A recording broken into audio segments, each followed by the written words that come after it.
Oh, you're about to do your appraisals. Lots of managers get nervous before them, and poor managers find ways to avoid them altogether or just do the minimum. Why do managers and employees often dread these meetings? Well, first, there's often very little clarity on what appraisals are for. Are they to assess people, encourage them, develop skills, motivate or grade people? Usually it's an unclear mix of all of those. Second, the manager and employee are nervous because they don't know what's going to happen. What's she going to say to me? How's he going to react when I tell him he could do better? Organisations provide appraisal training, but way too much of that is about the process, the form or tool or app that's used to run the appraisal system. It's all about the sequence of events, who clicks what button, what goes in which field and so forth. This distracts from the heart of a good appraisal, which is, or should be, an ongoing conversation between a manager and an employee about past performance and future development. It's ongoing because good managers regularly chat with their employees about what's going well, what could be better, what they're pleased with, and, importantly, what's irritating or bothering them. If you're thinking, oh, but I don't have the time to have a formal meeting with everyone in my team every week, then don't worry. It doesn't have to be a formal meeting. Just connect with each of them for a few minutes to ask how they're getting on, what they need from you, and how they're feeling. A new employee might need a couple of calls a week. An experienced and confident colleague might only need to hear from you once a month. Once you've asked about their progress and needs, you can offer your feedback, your thanks for what they've done well, and suggestions for areas to work on.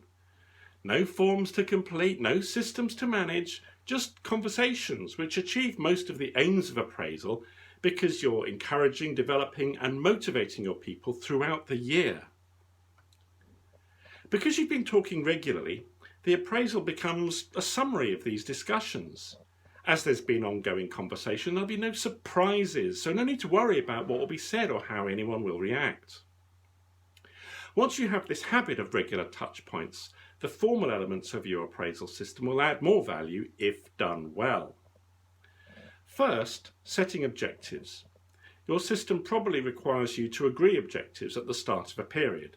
There's loads of advice about objective setting, so I'll just remind you that they must be discussed and accepted, not simply imposed, and they should be adjusted over time as circumstances change. Next, competency models. I'm not a huge fan of these. They're never as objective or universal as they claim to be. But if you have a role definition, using competencies or not, for your employees' jobs, do see what you can take from them without being ruled by them. Lastly, you might have to make some kind of rating of each employee on a performance scale. It's important that you and the employee understand that this is an assessment against their peer group, others at the same grade or pay band. The standard might be very high, in which case meeting that standard is a great achievement, so say so.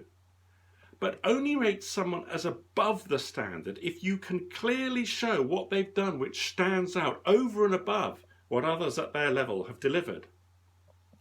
By the same token, if someone isn't performing to the standard set by everyone else, they should know that as a result of your ongoing communication.